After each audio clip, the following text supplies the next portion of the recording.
All right, here we go. Let's get started. We want to share this powerful, powerful information with you that really is completely life changing because this bioscan analysis helps us to see what's going on in our bodies from the cellular level way before it becomes critical.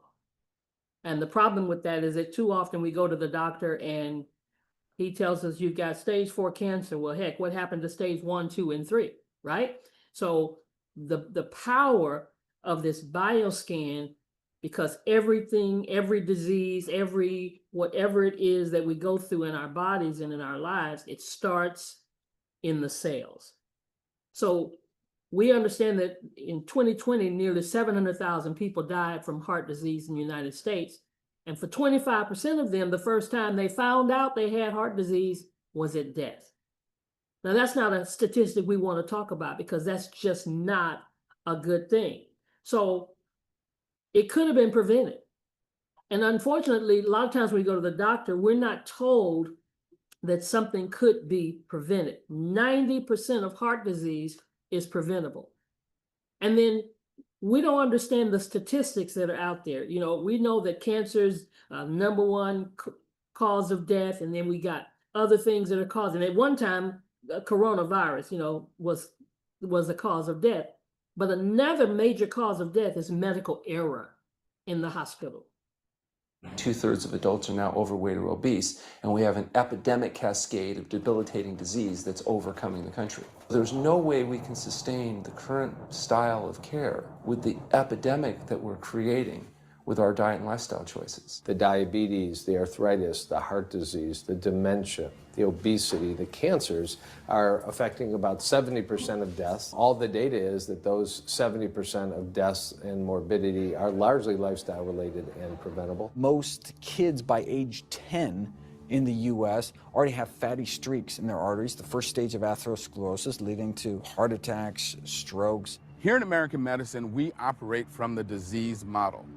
We are in the business of treating sick people. We are not in the business of trying to prevent people from becoming sick. When you look at chronic disease risk, all the things that we walk around worrying about, actually dietary choices trump smoking when it comes to those risks. If I could deliver one message to the researchers who are looking for the cause of diabetes and the cause of clogged arteries and the cause of high blood pressure and the cause of obesity, I would tell them the answer's in 3 words. It's the food. It's what Americans are eating. Absolutely. And so a lot of times that's not what we're told when we go to the doctor. We're told it's this, it's that, and take a pill. Oh, and I'm sorry, that pill didn't work. Let's try another pill. And so that rat race goes on and on. And that's why here we are concerned about creating blue zones. Now, most of us, at least I had never heard of what a blue zone was. A blue zone is that there are 6 areas in the world where people eat far less animal meat and live longer than average.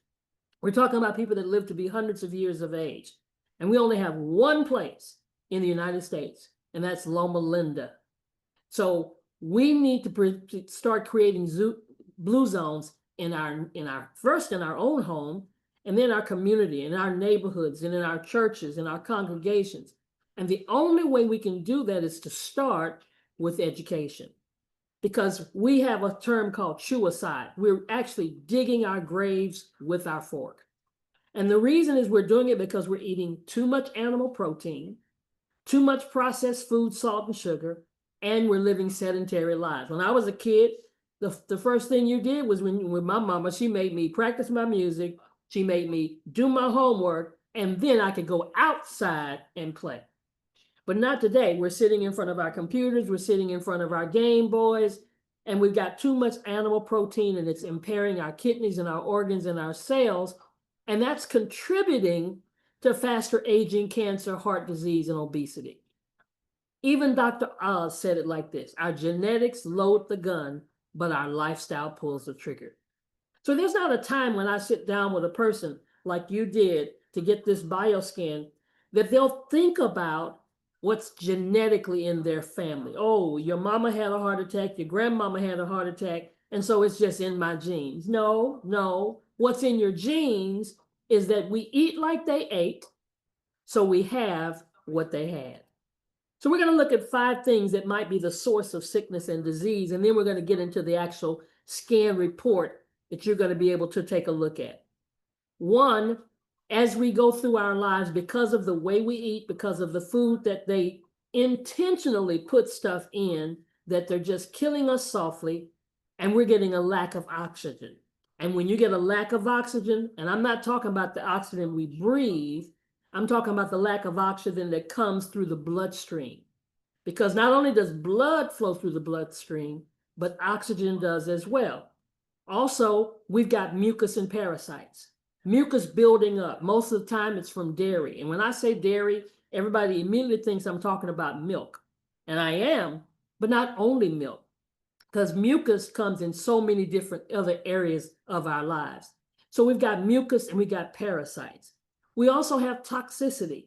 I mean, we're getting toxins everywhere. I live in Houston, Texas, and when I walk out the doors because of the chemical plants, all of that's in the air. And then we get toxins in our foods and so many different other areas. So we've got to detoxify to get the toxins out of our body, because some things we can do nothing about. And then we've got deficiency, vitamin deficiency. So the bioscan is showing you all of these things, especially if you have the full report, which we hope you have the full report. But if you don't have the full report, definitely get back with the person that did your bioscan and say, look, I got to have that full report. Because now you'll know, are you deficient in vitamin D or E or A or C? Because that can be the very culprit of many things that are taking place in your body. And then lastly, we have an acidic body. Most of us do. Most of us have an acidic body because nobody told us that we needed to be eating alkaline foods. And then a lot of times people say, well, I drink alkaline water. Well, yeah, that's good. But there's so many other foods that are acidic. And that's the reason cancer is number 1. Because guess what? Disease can't live in an alkaline environment. So that bioscan, first and foremost, there are 45 different reports. It has a row that has the testing items. It has another column, excuse me, not a row, a column that has the testing items, and then a column that says normal range, a column that gives you your actual measurements, because it's just designed, and these results are your results. It's not generic. That's why we needed your height and your weight and all that, your own information. And then we've got colors. And when you look at your bioscan report, you're going to see green, blue, yellow, and red. Now, the green represents normal. The blue represents mildly abnormal or just a little bit out of balance. Yellow is moderately abnormal, a little further out of balance. And then red is severely abnormal. I'm really more concerned about those yellows and those reds when I talk to people, because here's the thing about this report. If it's in the red, it's severely abnormal, right? But let's just say it's in the blue. Well, it doesn't just stay in the blue, because see, disease is progressive. And when we show a person and sit down with them, literally we can help change their lives and the direction that they're going if they choose to do something about it. Did I say you had to become a vegan or a vegetarian or a pescatarian? No, but we've got to do something. And this is able to show us the progression of the disease from when you were a teenager. So if it's on the left-hand side, as you can see this particular chart, you see the red, yellow, and the blue on the left side and the blue, yellow, and red on the right side. Well, the left means there's a decrease in that particular testing item. On the right-hand side, there's an increase. In other words, it's not, on the left-hand side, you're not getting enough of that particular thing. And on the right, well, it's overdosing. You're getting too much of that particular thing. So now this first report, your first report that they took the scan of is the cardiovascular and the cerebral vascular. That's the heart and the brain. And some of these I'll kind of pair together because they just kind of go together. So when we look at blood viscosity and blood fat, well, blood viscosity means your blood is thicker than it should be. And it will usually be on the right if it's not in the green. Now, anytime it's in the green, that's normal.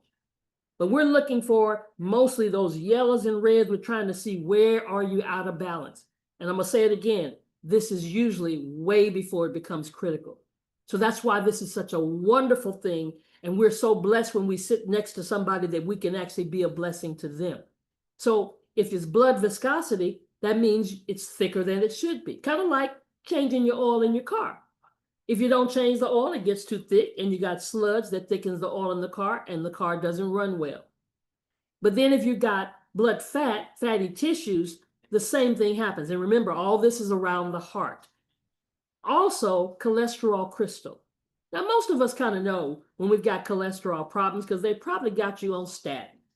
But I promise you, if you do some things regarding that cholesterol and change the diet, change your lifestyle, stop eating all the bacon every morning and the donuts and the pizza and the carbs, the French fries, all of these are cholesterol rich foods. Now, you're going to hear me say, I'm not the kind of advocate that says you got to quit everything, but you got to quit some things, or you got to do some things in moderation. And as you start feeling better in your body, some things you just don't want anymore. Some things you figure out, there's another way that I can do this. So I don't have to be on that statin that they try to put you on immediately soon as they tell you you're high in cholesterol. Being high in cholesterol means one thing: change your diet. Minimize all the things that are cholesterol rich in your diet. And you can literally Google foods that are rich with cholesterol and foods to lower your cholesterol. That's just how simple that is. Next, we're going to look at vascular resistance. Now, in this particular report, you see it's in the yellow. So that means it's higher than it should be. That means there's blockage through the vascular arteries going to the heart. Plaque builds up over time, again, because of the things that we eat. Doesn't happen overnight, it happens over time. The first circle you see there is a perfect blood vessel. Next, you see some plaque building up. Then you see more plaque building up. And then finally, we've got a blocked artery. So the question I ask, do you think that the same amount of blood has to flow from the first circle to the last circle?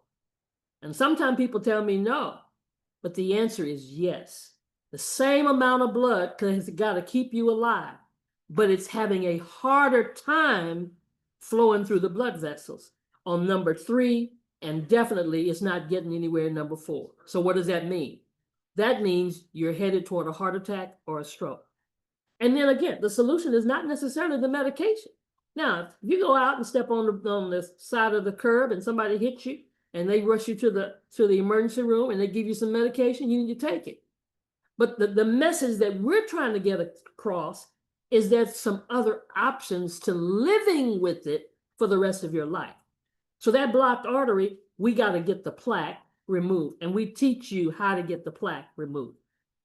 So vascular resistance. Now, I'm tripling these 3: vascular elasticity, coronary artery elasticity, and cerebral blood vessel elasticity. Now, that word elasticity means it's supposed to be elastic like a rubber band so that the blood can flow through.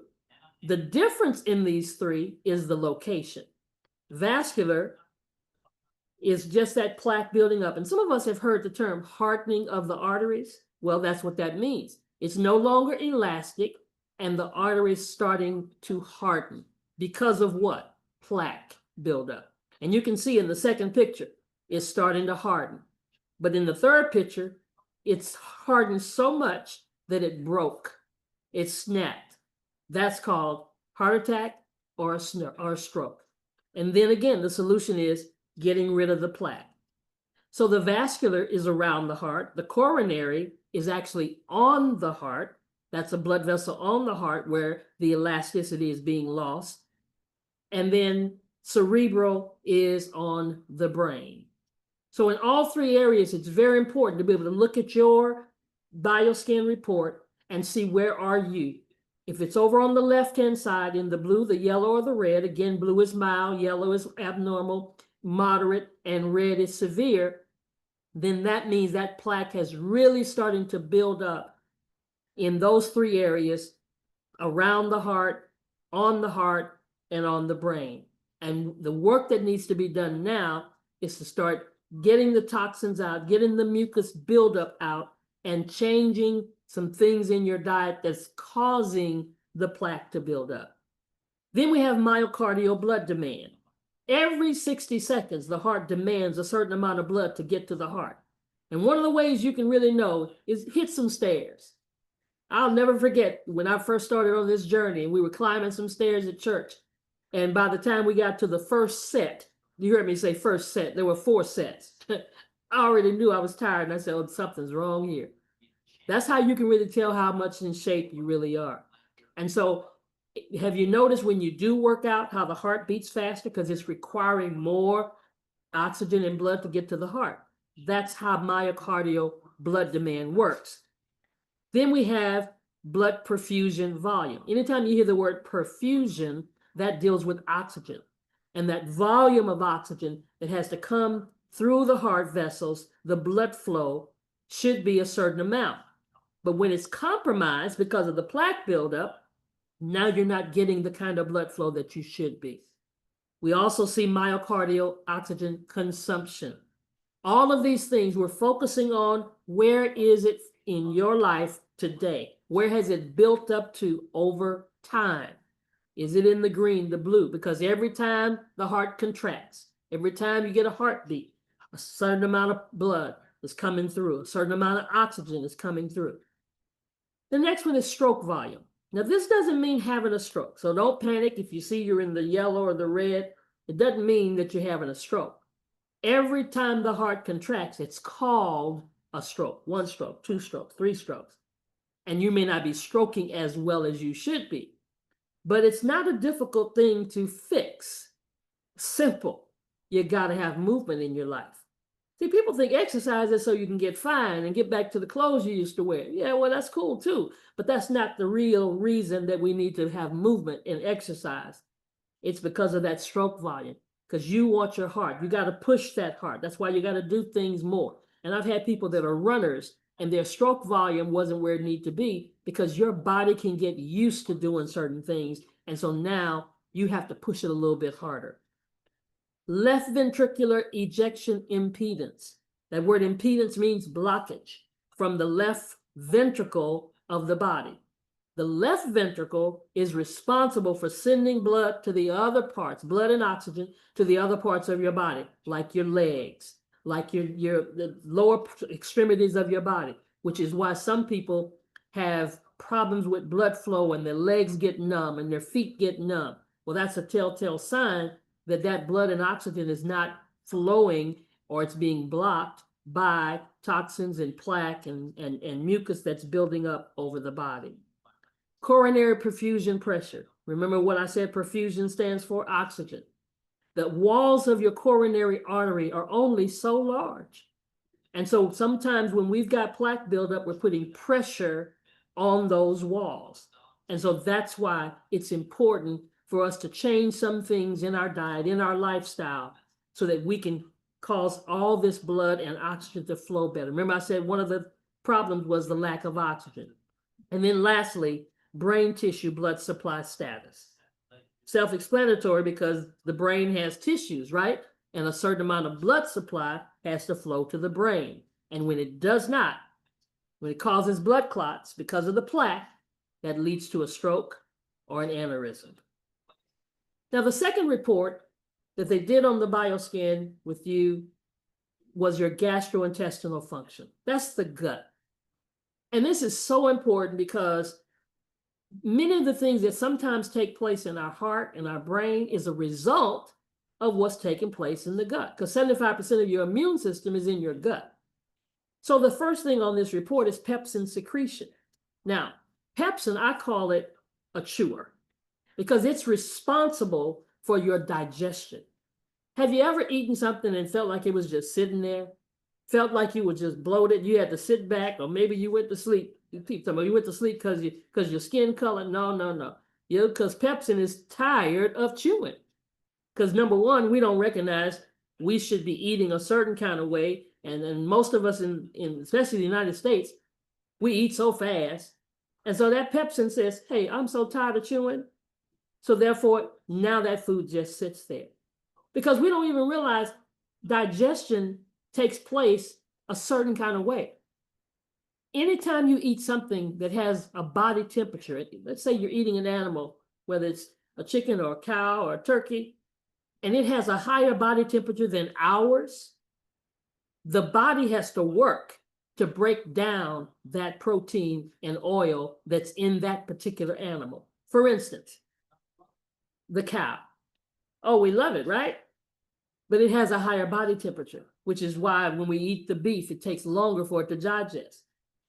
The pig, love the pork chops, but they have a higher body temperature.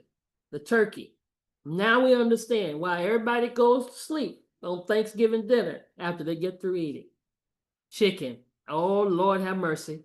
Don't shoot the messenger, y'all, because I'm telling you, it's causing us to work hard every time we eat. And if you took the skin off, it might be a little bit better, but you know, we want the whole fried chicken with the skin and all. But look at the fish. That's why some people become pescatarians, because its body temperature is lower than ours. So that's the fish, the salmon, all of those things from the sea. Yeah, if you're going to do anything, that's probably the best way to go. Now let's get to the gastric peristalsis function. Peristalsis, what you will look at yours and you'll see, is it in the green, the blue, the yellow, or the red over to the left? Well, it's a muscle. The job of the peristalsis is to push your food down to so that you can go to the bathroom. I've talked to people that don't have a bowel movement for weeks. Some go a couple of weeks, and they're dealing with constipation. And it's because that peristalsis is saying, I'm tired. You've been giving me so much food. You've been giving me heavy food. You've been giving me food I can't push through. And when it does that, all of a sudden you're dealing with constipation. It's just like rolling up the tube on a piece of toothpaste. You know how you roll that tube? You want to get every bit of it out. But the further it is, you have to roll it harder and harder and harder. So that's what's making our body overwork. And we're sitting there with food just sitting there. The small intestines is responsible for absorbing most of the nutrients in your food, and your circulatory system passes them on to the other parts of the body. But if it's not even moving, it's just sitting there. And then sometimes we're dealing with absorption. People take vitamins, they take all kinds of things to help them. But let me tell you something. The vitamin A, C, E, whatever you're taking, multivitamin, may not even be working if it's not being absorbed. That's why certain foods like corn, you can eat a kernel of corn and go look in the toilet and see it sitting there because it did not absorb, it didn't break down.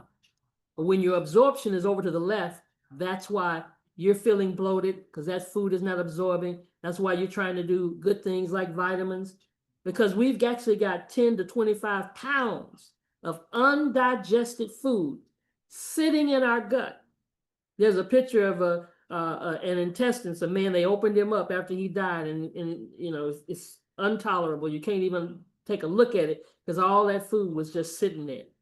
And then we got nutrients that are supposed to come through the bloodstream. But when it's not moving through, mucus builds it up, comes from meat, dairy, and cooked foods. And I hope you see this.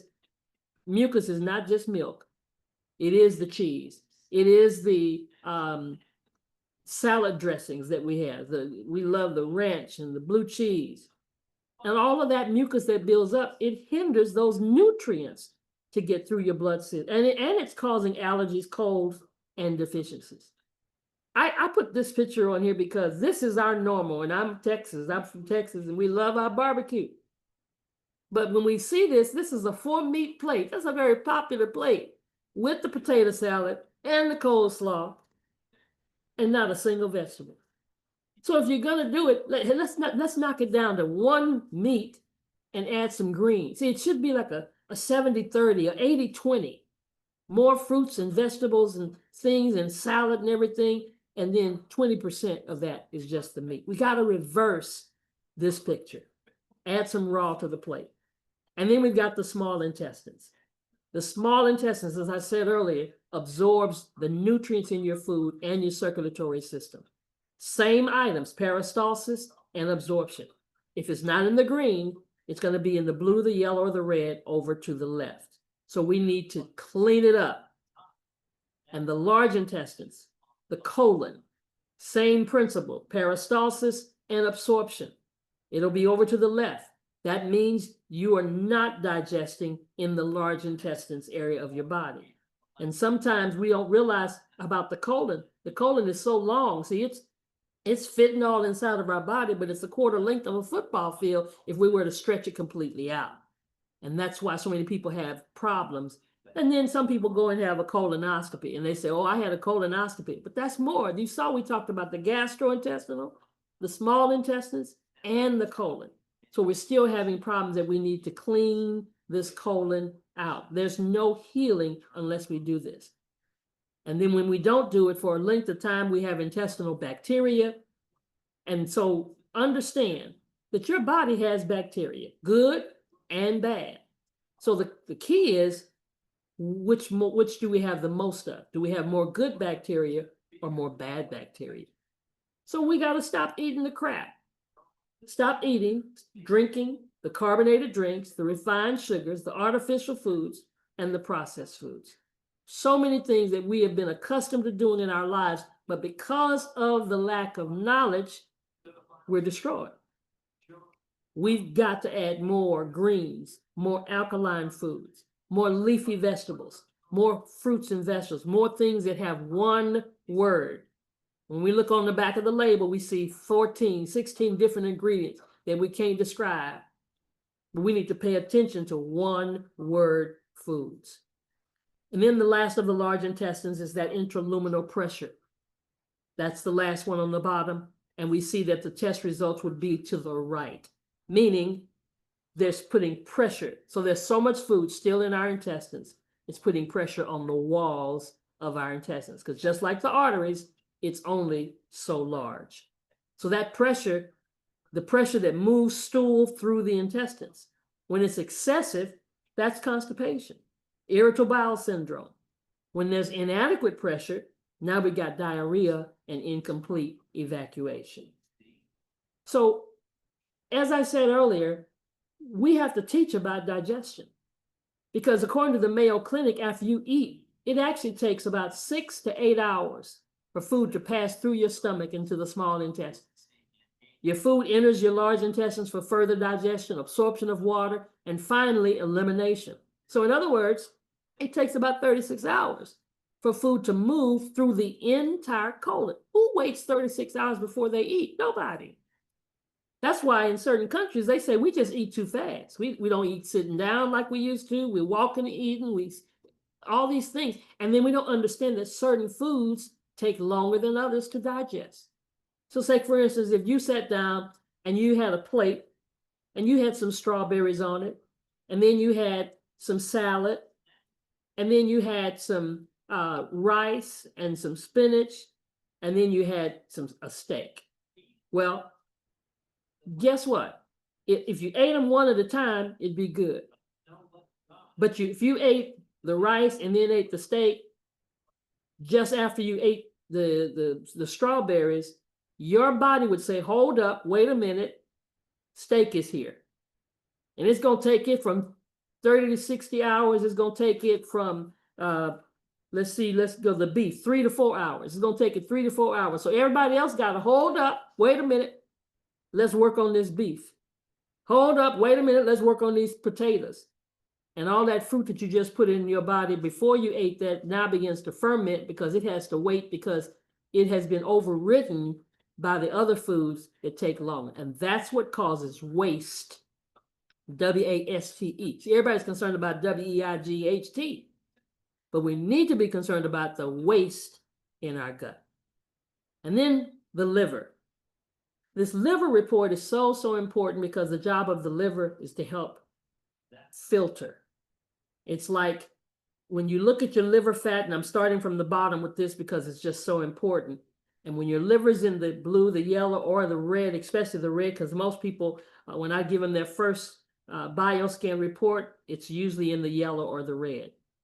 It's just like when you change the oil in your car, they don't just change the oil, they change the oil filter. And if they didn't change the filter, but put new oil, fresh oil in there, it wouldn't do any good, because you got a dirty filter. It's like putting new wine in an old vessel, right? So now we've got that filter that's dirty. So that's what the liver is. It's a filter. And that's why we have to filter, clean that filter out, detox that liver so that now we can have clean blood. I tell people all the time, we sing it, it's power in the blood. And that's not only a true spiritually, but that's a true naturally. That's a truth naturally, because we need clean blood flowing through our body. And when we got dirty blood because of a fatty liver, now it's not going through correctly. There are stages of liver disease. We think that the only people that have cirrhosis of the liver are alcoholics. But there is a thing called non-alcoholic fatty liver disease. And it's potentially fatal condition that wreaks as much damage to your liver as if you were drinking a bottle of vodka a day. But again, and I need to say it again, all of this is reversible. Nothing I'm talking about is a death sentence, or do you have to be sick because of it? No, you can reverse the direction that we're going just by detoxing the liver. Bile secretion. Bile secretion is a part of the liver. We need bile in our body. Bile is a secretion from the liver that aids in digestion, especially fats. In humans, bile is produced in the liver and stored in the gallbladder, but it requires certain kinds of foods. Bitters. Oh my goodness, I'm telling you, I'm not a person that likes bitter stuff. We live in a country where we want everything sweet. We sweeten everything.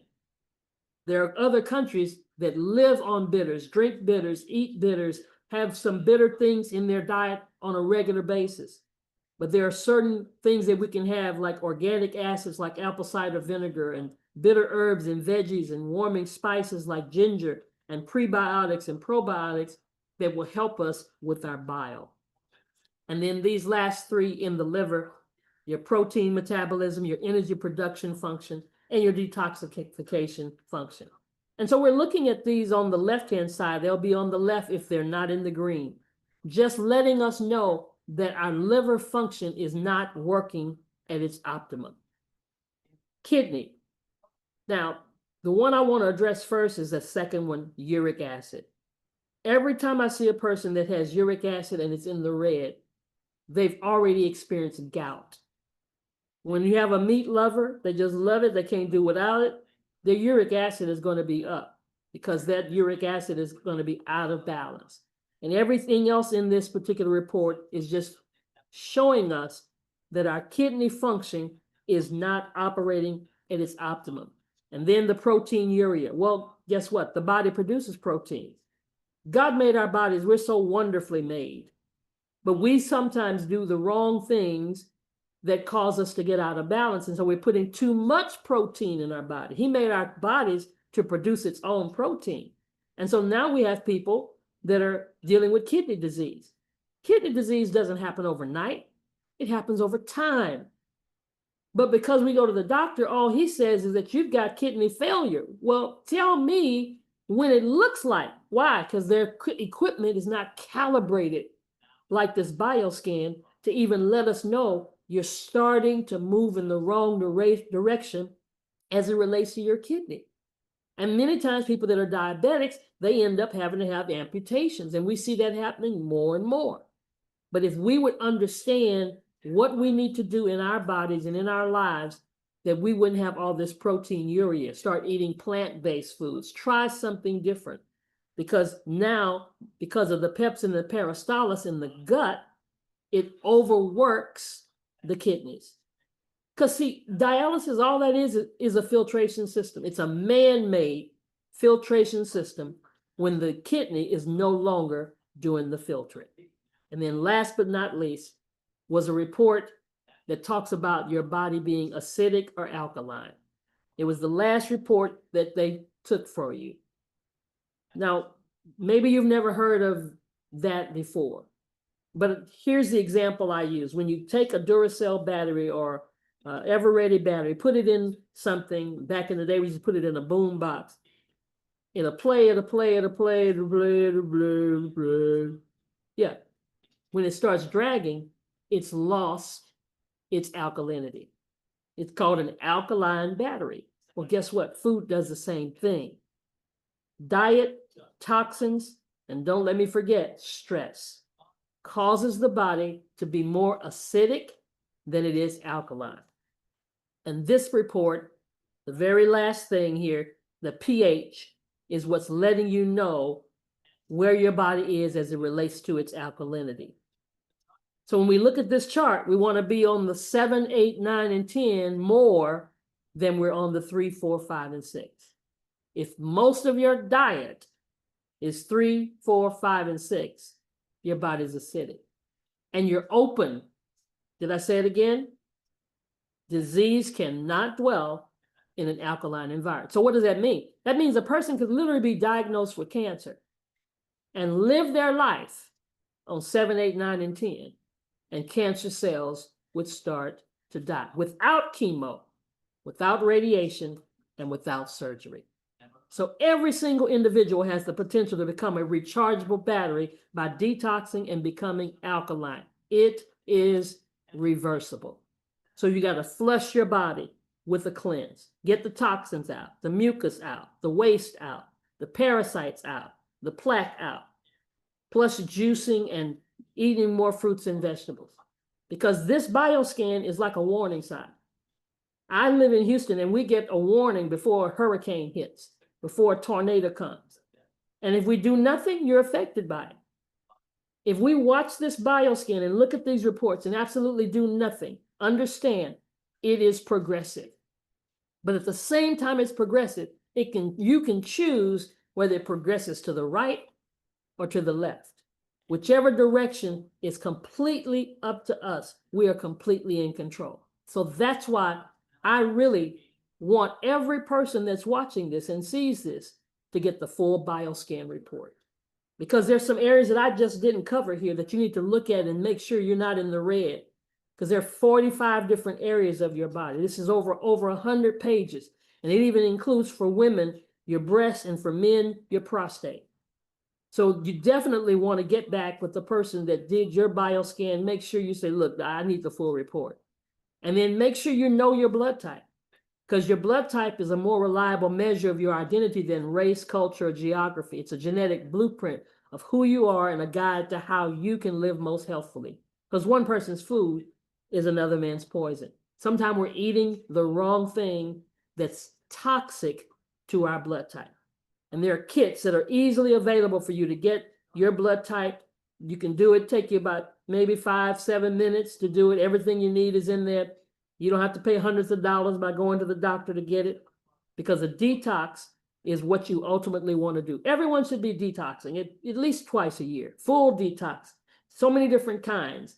And you get back with the person that is sharing this information with you. One, because we love you enough and we want you to know about this. But detoxing gives your body a break and allows your own self-cleansing and self-healing processes to kick into gear. Because the bottom line is, God made our body to heal itself.